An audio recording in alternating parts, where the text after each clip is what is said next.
I think Rode has done it again. More on that in a few. I've been using these as my daily drivers for the past 2 weeks. That's about 7 hours a day, 6 days a week, for a total of 84 hours of use. And I have some thoughts, both very good and, yes, even some bad. First up, I should say these were sent to me by Rode for the purpose of this review. The views are my own. They don't get a say in the video or the ability to see it before you. So let's get into it. The body on these, it's a mix of plastic and metal, and it all feels rather premium. Yes, the ear cups are unique for several different reasons, not just for their shape, but also for the fact that they seal off your ear with memory foam. But that's not the only unique part of these. The adjustment isn't like the common slider where the metal slides go into the body to shorten or elongate. Instead, the actual cup moves up and down the slider. And what I really like is that they lock into position. Probably my favorite change-up compared to my old Shure headphones, as I have to readjust them every time I put them on. These things just fit each time. Now the headband is much like the cups, though I'm not convinced there's memory foam up there, but still comfortable nonetheless. As for the fabric, it's something called Alcantara, which is known for its softness, grip, and breathability, and it's usually used in high-end vehicles. And yes, it really does work. The other big difference is the ability to plug the cable into either side. Personally, it's taken me quite some time to get used to it on my right side, but it does suit my setup, so I really like it. Now, speaking of sides, since you usually have the cord to tell you which ear is which, there are a few other hints on the headset. Now, there's Braille on both cups for R and L, and they do point out that there's a red knob up here to indicate the right cup. Personally, though, I like the gigantic R and L on the inside of the cups. Let's just say it's really hard to put these on backwards. And lastly, there's much to say about this cable. Now, I'll save the drawbacks for the pros and cons part of the video, but it's a straight 2.4 meter cable. I hate long straight cables. That's a personal choice. I do get that. But I move around my office quite a bit in my office chair, and I've run over this at least once. I've looked over their site, and I've not seen if you can buy a coiled cable. Man, I would love it if they could offer that up. These things have a 40 millimeter transducer. The frequency response is 5 Hz to 35 kilohertz. It has 32 ohm impedance, sensitivity of 110 dB, max SPL of 126 dB, and ambient attenuation of 20 dB A-weighted. And they weigh 350 grams. Which is a great place to start on comfort. Now, a lot of reviewers are calling these things oddly heavy, and I don't really get that. On paper, they're actually lighter than my SRH 840s. Now, if you're used to cheaper headphones like the SRH 440s, yeah, these are heavier. But around this same price point, the weight is actually kind of competitive, so I don't see any issues there.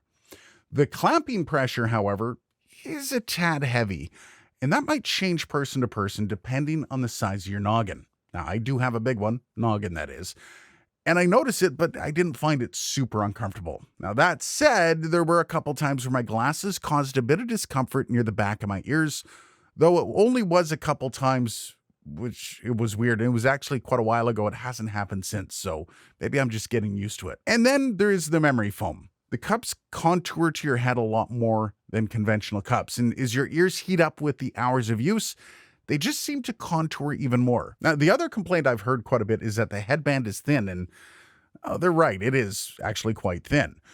It's a lot thinner than many other options out there, but it didn't really bother me. Probably going to be a person-to-person thing, kind of a your comfort may vary situation. All in all, from a comfort perspective, these have been some of the best headphones I've used.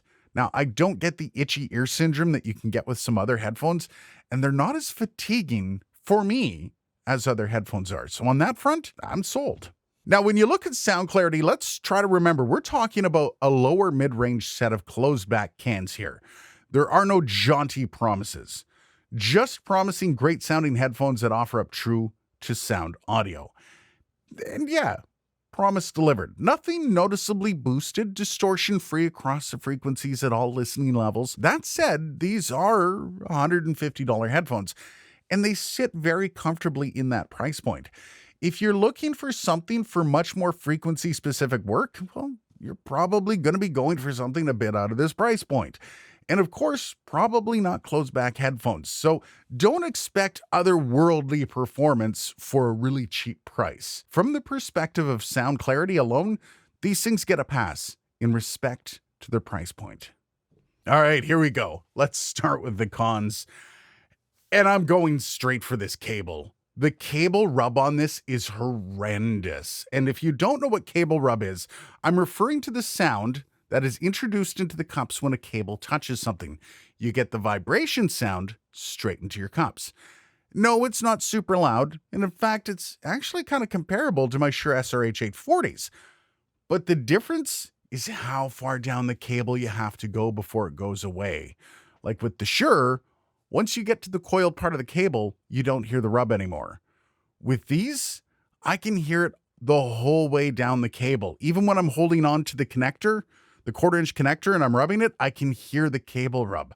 That is unacceptable. The problem is I hear it rubbing up against my legs, meaning I can hear it while I'm talking on the radio. Worst part, the locking mechanism is proprietary, meaning you can't just swap it out. This is my one massive complaint about these things, and I really hope it gets addressed. As for the pros, well, perhaps I should just gesture vaguely at the rest of this video. It's very comfortable, very stylish, great sound. It is the whole package, as long as your assessment stops right there. So should you buy them? Well, they do really stand out in their price point. But if you aren't upgrading from a cheaper price point, much like you should be with most audio gear, I wouldn't suggest a lateral move from another similarly priced set of cans.